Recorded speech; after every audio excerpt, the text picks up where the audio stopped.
वो युद्ध करके अपने इस बाजार को नष्ट नहीं करना चाहता, इस बाजार को खोना नहीं चाहता। चीन आक्रमण करने की मुद्रा में हिम्मत नहीं जुटा सकता कि वो स्वयं से आक्रमण करे, क्योंकि इसको खो देगा तो जो पूंजी और अवस्थापनात्मक सुविधा आधारित केवल और केवल उसका विकास है वो पूरी तरह धराशायी हो जाएगा, चरमरा जाएगा, टूटकर नष्ट हो जाएगा। क्योंकि वहाँ की समाज, वहाँ की संस्कृति, वहाँ की सभ्यता, वहाँ के मूल्य, वहाँ के मान्यता, वहाँ के लोग उससे जोड़कर अपने आप को नहीं चल पा रहे हैं, इसलिए वो ये त्यागना नहीं चाहता। लेकिन इस बाजार पर वह बलपूर्वक, दबावपूर्वक और भय का वातावरण बनाकर इसको बाजार बनाए रखना चाहता है। भारत की जो सरकारें थी उस भय को समझने में, उस काल्पनिक, दिखावटी, बनावटी भय को समझने में बार बार पहले चूक करती रही हैं और गुटनिरपेक्षता और मिश्रित अर्थव्यवस्था की नीति अपनाकर उस चूक को और बल प्रदान किया गया, बहुत आधार प्रदान किया गया। लेकिन उसको जब भी बदलने का प्रयत्न किया, नरसिम्हा राव जी ने प्रयत्न किया बदलने का, सफल नहीं हुए, क्योंकि उनके ऊपर दबाव और प्रभाव पड़ा। वाजपेयी जी बदलना चाहते थे और काफ़ी हद तक सफल भी हुए थे, अटल बिहारी वाजपेयी जी की जब सरकार थी, लेकिन उनके जो सहयोगी दल थे उन्होंने उसमें आमूल चूल परिवर्तन नहीं करने दिया। अब की सरकार इस दृष्टि से बहुत व्यापक दृष्टिकोण अपनाकर यह कार्य कर रही है। यह चौथा अंतर्द्वंद है चीन का। युद्ध करना नहीं चाहता किसी भी दशा में, लेकिन भय का वातावरण खड़ा करना चाहता है। भय का वातावरण आतंक का वातावरण होता है, आतंक का वातावरण युद्धोन्माद पैदा करने से उत्पन्न होता है। यह परिस्थिति चीन के पैदा किया है। इस अर्थ में जर्मनी की परिस्थितियों, जर्मनी की विशेषताओं को अंशतः धारण करने वाला चीन तीसरे विश्व युद्ध का कारण, महायुद्ध का कारण बनेगा, यह तो तय है। लेकिन चीन के वश में नहीं है कि युद्ध कब होगा, कौन किसके पक्ष में खड़ा होगा, युद्ध किसके ऊपर पहले कौन आक्रमण करेगा, यह निर्णय कर पाने की स्थिति में भी चीन नहीं है। यह निर्णय लोग करेंगे, दुनिया के लोग करेंगे, जिसमें से अधिकांश चीन के हिमायती या पक्षधर नहीं है। स्वयं चीन में चीन की जनता, मकाओ, ताइवान, हांगकांग के लोग, वांग प्रांत के लोग, तिब्बत के लोग, मंगोलिया और मंगोलिया के आसपास का जो उत्तरी क्षेत्र है वहाँ के लोग चीन के साथ नहीं हैं, हृदय से साथ नहीं हैं। और दुनिया में युद्ध लड़ने के मनोबल के स्तर पर भारत की सेना को सभी प्रशंसा करते हैं। अमेरिका प्रशंसा करता है कि अगर भारत की सेना मैदानी क्षेत्रों में या पर्वतीय क्षेत्रों में, पठारी क्षेत्रों में लड़ने में सबसे ज़्यादा सिद्धहस्त है, कुशल है, उसका मनोबल बहुत ऊंचा रहता है। चीन इन चारों प्रकार की अंतर्द्वंद में बहुत विकट रूप में, बड़े खराब स्थिति में फंसा हुआ है। उसको समाधान किसी भी प्रकार का कहीं से दिख नहीं रहा है। और इस कारण एक बात हमेशा ध्यान में रखना चाहिए, पहले और दूसरे विश्व युद्ध में अमेरिका, सोवियत संघ एक साथ थे। यह भी बात ध्यान में रखना चाहिए कि जर्मनी जैसी परिस्थिति ही चीन अपना रहा है। यह भी बात ध्यान में रखना चाहिए कि संयुक्त राज्य अमेरिका के अपने हित हैं, लेकिन जो ओरिजिनली पूंजी आधारित मॉडल को पालन करने वाला होता है वह इस प्रकार का आतंक और भय का वातावरण अनावश्यक नहीं बनाता जैसे चीन बना रहा है। क्योंकि वहाँ की सरकार, वहाँ की व्यवस्था की जो आइडियोलॉजी है वो आइडियोलॉजी साम्यवादी है। इसलिए उन दोनों में समन्वय कर पाने में चीन सफल नहीं हो रहा है और चीन की दृष्टि गलत डायरेक्शन में, गलत दिशा में जा रही है। और आप बीजिंग, संघाई, हांगकांग, जेनझेन, ग्वांगझाऊ, इन स्थानों पर आप जाइए, चाहे चीन के 18 प्रांतों और 4 केंद्र शासित स्थानों की चर्चा आप करिए। अब बढ़कर 22 प्रांत और 6 केंद्र स्थान हो गए हैं। वहाँ आप जाइए तो तो आपको पता लगेगा, आप जान पाएंगे कि चीन बड़ी विकट स्थिति में है। यदि युद्ध हुआ तो चीन टूटेगा, बिखरेगा, खंड खंड अलग हो जाएगा और चीन का अस्तित्व मिटने की प्रबल संभावना बनेगी। चीन को कोई भी स्वीकार करने को पूरी दुनिया में तैयार नहीं है। यहाँ तक कि चाहे उत्तरी कोरिया, दक्षिणी कोरिया हो, चाहे जापान हो, यह भी किसी परिस्थिति में उसके साथ खड़े होने वाले नहीं हैं। चीन नेपाल को उकसाकर और पाकिस्तान को उकसाकर भी कुछ भी हासिल नहीं कर सकता। चीन चूँकि यह चाहता है कि उसका मध्य एशिया पर प्रभाव बढ़े, क्योंकि दुनिया में सामरिक युद्ध के जो 4 सिद्धांत हैं, उन चारों सिद्धांतों में हिमालय का पामीर की गांठ का जो क्षेत्र है मध्य एशिया का, उस पर प्रभाव, वर्चस्व और मान्यता होना बहुत महत्वपूर्ण होता है। इसलिए जब जम्मू कश्मीर की हम बात करते हैं तो हम लेह लद्दाख की बात करते हैं, अक्साई चीन की बात करते हैं, Pak donated Kashmir to the China की भी बात करते हैं, हम पीओके की भी बात करते हैं, हम पीओके में जो जम्मू क्षेत्र है उसकी अलग बात करते हैं, हम पीओके में जो लेह लद्दाख का क्षेत्र है उसका अलग बात करते हैं। लेकिन हम भारत के लोग पाकिस्तान के north west frontier, Baluchistan, Sindh और पंजाब की भी बात करते हैं। पाकिस्तान और नेपाल को उकसाने के पीछे चीन की जो साजिश है, उस साजिश में भी वो पूरी तरह असफल हो रहा है। जो नेपाल की कूटनीति है, भू राजनीतिक स्थिति है, वो बहुत कमज़ोर है। वहाँ के जो वामपंथी लोग हैं, वहाँ के जो साम्यवादी लोग हैं, उसको भी वो समझने में गलती कर रहे हैं, चूक कर रहे हैं, और वह चूक उनको भी आने वाले समय में बहुत भारी पड़ेगा, बहुत महंगा होगा। इसलिए इन सारी चीज़ों की आलोक में हमको अभी जो घटना गलवान घाटी में हुई, उस घटना को लेकर जिस तरीके से चीन ने आक्रमण किया और जिस प्रकार से भारत की सेना ने जवाबी कार्रवाई की, सतर्क न होते हुए भी जवाबी कार्रवाई की, वह भारत की सेना ही केवल कर सकती है। चीन ने बहुत घृणित और गंदा कार्य किया और उस घृणा और गंदा जो उसका कार्य था, उस कार्य को दुनिया के लोग स्वीकार कर रहे हैं।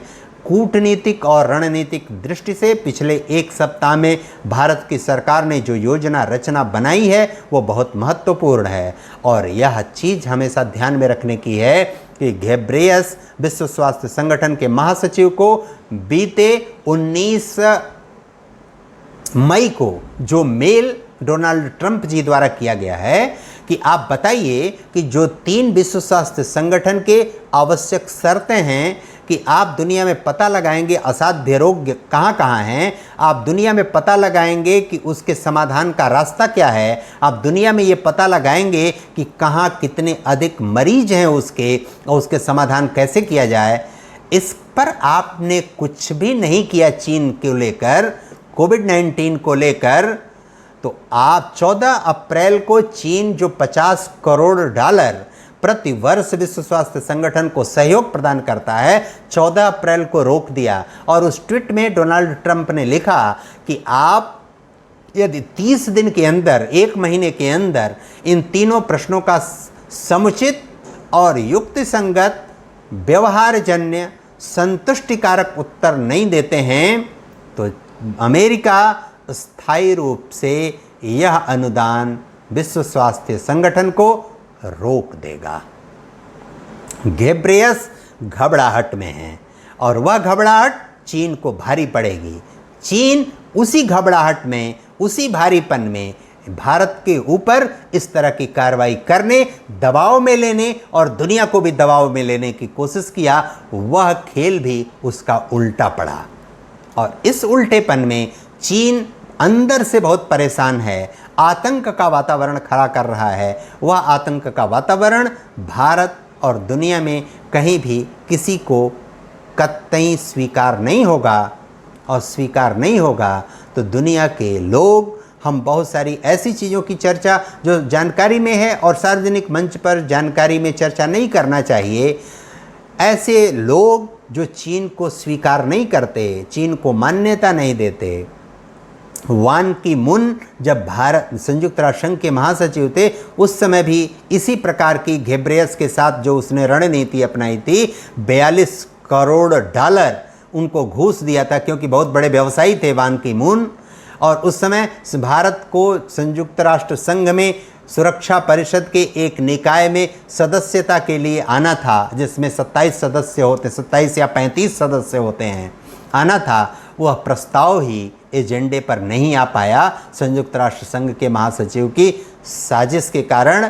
और इसी नाते उस साजिश को जब डिस्क्लोज करना चाह रहा था ग्रेट ब्रिटेन, तो आप सबको याद होगा कि 17 मार्च से 21 मार्च 2016 को चीन के राष्ट्रपति ली जिनपिंग ग्रेट ब्रिटेन की यात्रा पर गए थे और ग्रेट ब्रिटेन की शर्तों पर व्यापारिक हस्ताक्षर किए थे, कई समझौतों पर हस्ताक्षर किए थे।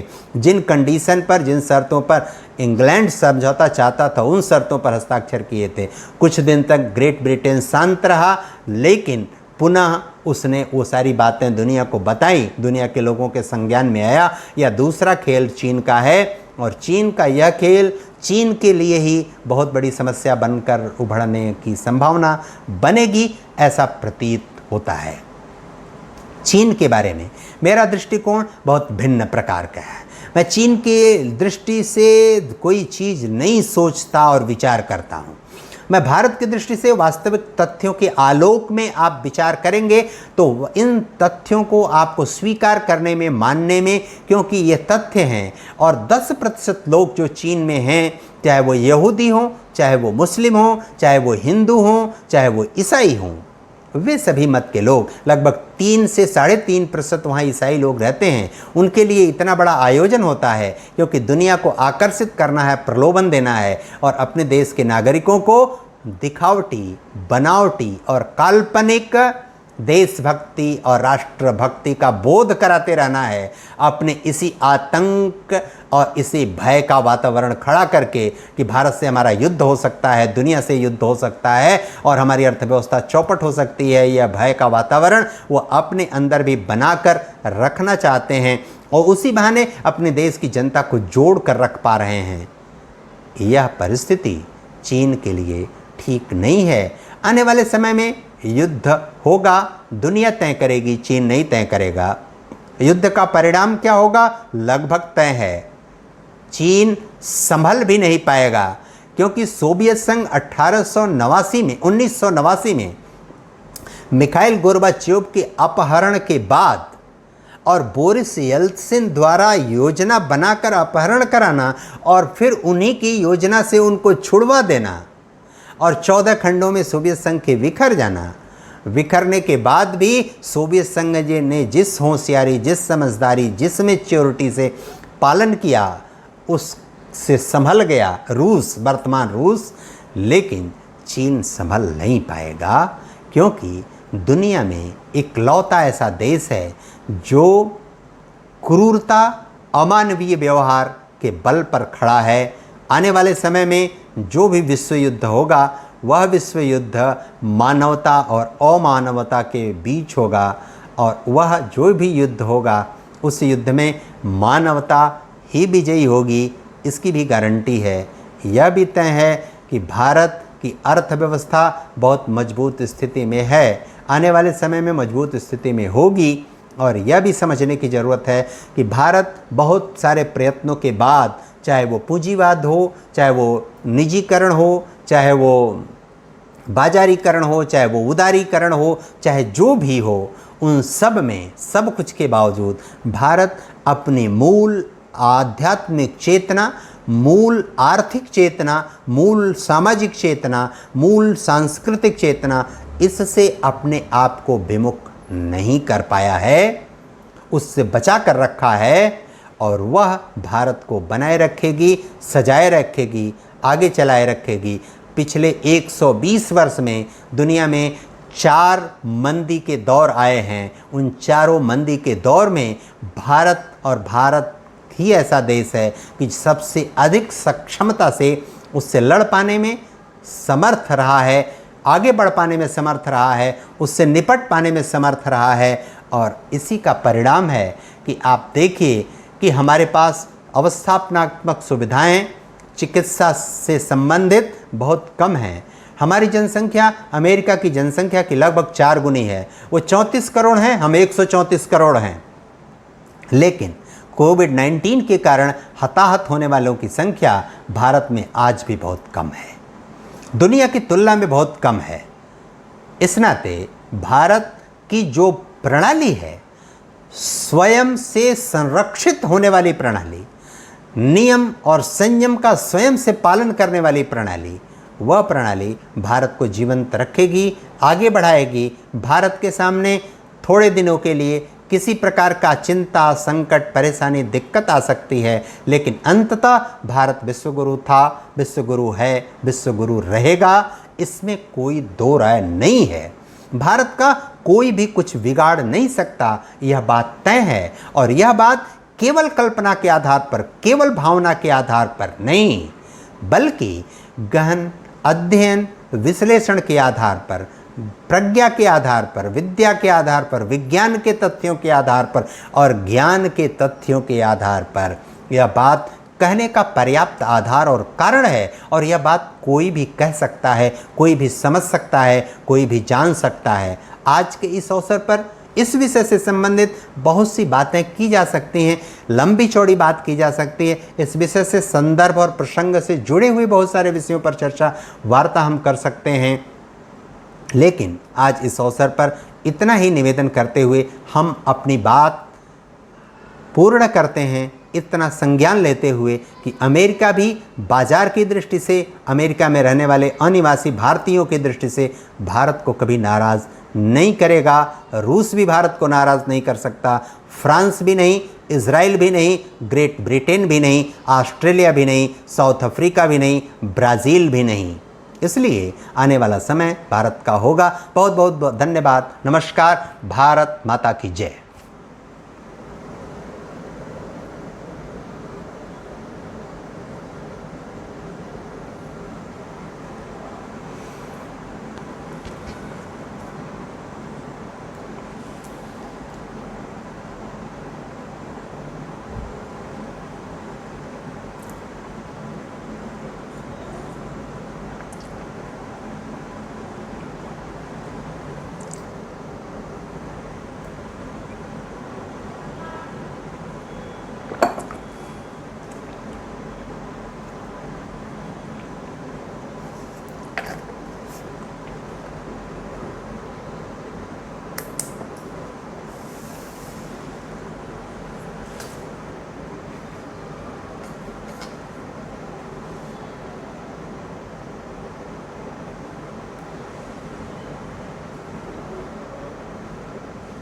हाँ जी, हेलो।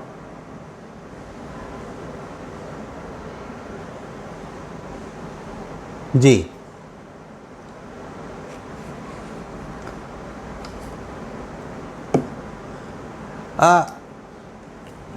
देखिए, दुनिया में हम अगर कोई आयोजन करते हैं, कोई बात करते हैं और अपनी चीज़ों को लेके बहुत अधिक सतर्क और सावधान होते हैं, तो वो असुरक्षा की ही बात होती है। क्योंकि अगर हम दुनिया में सभी लोगों को आमंत्रित कर रहे हैं, अधिकांश लोगों को अधिकांश देशों से, आप अपने यहाँ ही कार्यक्रम कर लीजिए, तो आप किसी को बाध्य नहीं कर सकते कि आप ऐसा ही करिए। और अगर आप बाध्य करते हैं, किसी को मजबूर करते हैं, इतनी लिबर्टी आप देना चाहिए। और इतनी लिबर्टी देने से भाषा समृद्ध होती है, भाषा कमज़ोर नहीं होती कभी भी। और जब भाषा कमज़ोर नहीं होती तो भाषा की समृद्धि को बढ़ाने के लिए भी आपको इस चीज़ को प्रश्रय देना चाहिए, स्वीकार करना चाहिए, और उससे आपकी भाषा मजबूत होगी, आपकी भाषा कमज़ोर नहीं होगी। यह इनसिक्योरिटी है। और यह इनसिक्योरिटी ठीक उसी प्रकार है जैसे हम बच्चे को अपने घर से चौराहे तक इसलिए नहीं जाना देते कि उसको कहीं नुकसान हो जाएगा, कोई हताहत हो जाएगा, कोई दिक्कत परेशानी आ जाएगी, बल्कि हमको बूस्ट नहीं करते कि ठीक है वो जाएगा और अब जाने की स्थिति में है, वो जाकर लौट आएगा, कोई दिक्कत और परेशानी नहीं है। तो स्वाभिमान की बात एक भिन्न विषय है। स्वाभिमान तब हम मानते हैं कि जब हम स्वयं उस भाषाभाषी हैं हम उस भाषा को ठीक से बोल सकते हैं, प्रयोग कर सकते हैं, और हमको प्रयोग करना चाहिए, लोगों के सामने प्रयोग करना चाहिए, दुनिया के सामने प्रयोग करना चाहिए। हम उसको प्रयोग नहीं कर रहे हैं, बल्कि हम गुलामी का पालन कर रहे हैं। हमारा संस्कार ऐसा है कि हम अगर हिंदुस्तानी होकर चाइना जाकर चाइनीज में बोलना शुरू करें तो ये हमारा भाषा के प्रति अनादर होगा, तो हम अपने भाषा का अपमान कर रहे हैं, हम सम्मान नहीं बढ़ा रहे हैं। लेकिन अगर चाइना से कोई आ रहा है हमारे देश में और वह चाइनीज में बोलना चाहता है, उसको अगर हम लिबर्टी देते हैं तो हम चाइनीज सीखने जानने का प्रयत्न करेंगे, और सीखने जानने के नाते हमारी भाषा समृद्ध होगी, हम डायलॉग कर पाएंगे, हम आगे बढ़ पाएंगे। तो हमको अपनी भाषा के प्रति स्वयं कॉन्शियस होना चाहिए, न कि हम ज़बरदस्ती किसी दूसरे भाषाभाषी पर उसको आरोपित करें, हम ज़बरदस्ती ला दें। हिंदी भाषा में आप देखिए कि कितने ऐसे शब्द हैं जो दूसरी भाषाओं से आए हैं, और हिंदी ने तो करोड़ों की संख्या में शब्दों को दूसरी भाषाओं को दिया है। और ये भाषा, हिंदी भाषा को आप देखिए अनंत काल से कितना नष्ट करने, समाप्त करने, बर्बाद करने, संस्कृत को नष्ट करने, समाप्त करने, बर्बाद करने की कितनी कोशिश हुई है। स्वयं अपने लोगों द्वारा उसका कितना अनादर, अवहेलना किया जाता रहा है। बावजूद इसके वह भाषा हमारे देश की देवनागरी लिपि से जुड़ी जितनी भी भाषाएं हैं, उत्तर से लेकर दक्षिण तक, पूरब से लेकर पश्चिम तक, सभी भारत से जुड़ी भाषाएं, संस्कृत से जुड़ी हुई, हिंदी से जुड़ी हुई, चाहे जितनी भी हमारे भारत की लिपियां हैं, वो सब कितनी समृद्ध हैं। उसको लाख को तोड़ने, नष्ट करने की कोई कोशिश की है, लेकिन वो नष्ट कोशिश नहीं हुई है। आज भी भारत में चाहे गुजरात हो, महाराष्ट्र हो, दक्षिण के हमारे राज्य हों, बंगाल हो, उत्तर प्रदेश हो, बिहार हो, अपने घरों में आते हैं तो लोग भोजपुरी बोलते हैं, गुजराती बोलते हैं, मराठी बोलते हैं, कन्नड़ बोलते हैं, मलयालम बोलते हैं, तेलुगु बोलते हैं, क्योंकि उनका स्वाभिमान वहाँ जागृत होता है। वो ये नहीं स्वाभिमान महसूस करते हैं कि हम अपने घर में अंग्रेजी बोल के गौरवान्वित महसूस होंगे, तो वो स्वाभिमान नहीं है, वो एक तरह की हताशा, निराशा और कुंठा का भाव है। और यह हताशा, निराशा और कुंठा जर्मनी में भी थी, चीन में भी है। हाँ जी,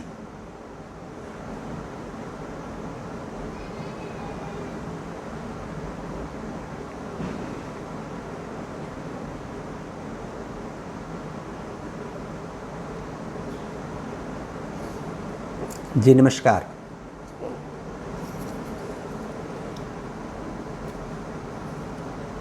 जी हाँ हाँ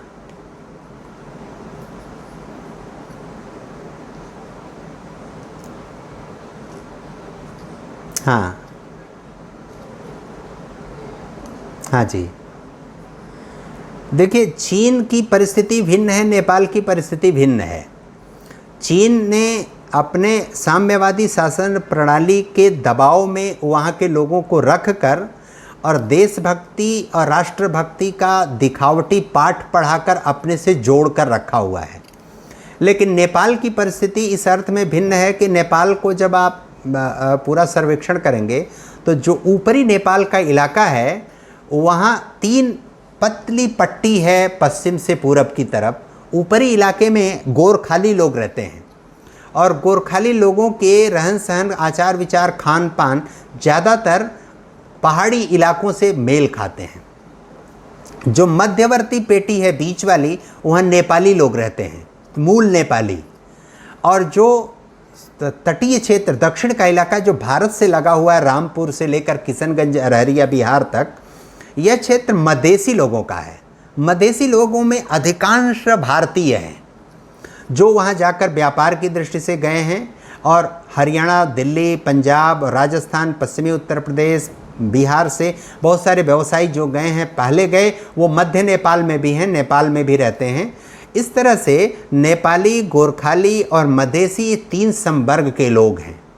मधेसी लोगों में और नेपाली लोगों में, मधेसी यहाँ से जाकर वहाँ व्यवसाय, अवसर, कार्य ढूंढने के लिए गए और वो मध्य निम्न वर्ग या निम्न वर्ग के लोग थे, निचले तबके के लोग थे।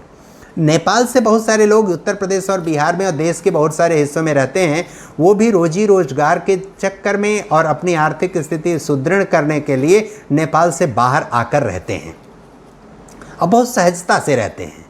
ये वो दोनों वर्ग है जो वर्ग टारगेट ग्रुप है। आप दलित विमर्श और स्त्री विमर्श की जब आप चर्चा करते हैं तो आप पाएंगे कि ये टारगेट ग्रुप है जो वामपंथ या लेफ्ट के लोगों को लोग उनको टारगेट करते हैं और उनको बताते हैं कि तुम्हारा हित किस में है, और वो हित तुम्हारा चीन के साथ है, साम्यवाद के साथ है, समाजवाद के साथ है, क्योंकि वो निचले तबके, दबे कुचले परेशान लोगों को आगे बढ़ाना चाहता है। और इसी आधार पर चीन नेपाल में यह आंदोलन शुरू हुआ और सरकार के विरुद्ध आंदोलन शुरू हुआ। आंदोलन ही नहीं शुरू हुआ बल्कि वहाँ के राजतंत्र को जाना पड़ा जो हिंदुओं का बहुत हितैषी था। स्वाभाविक रूप से वह हिंदू की टांग खींचने वाला विषय नहीं है।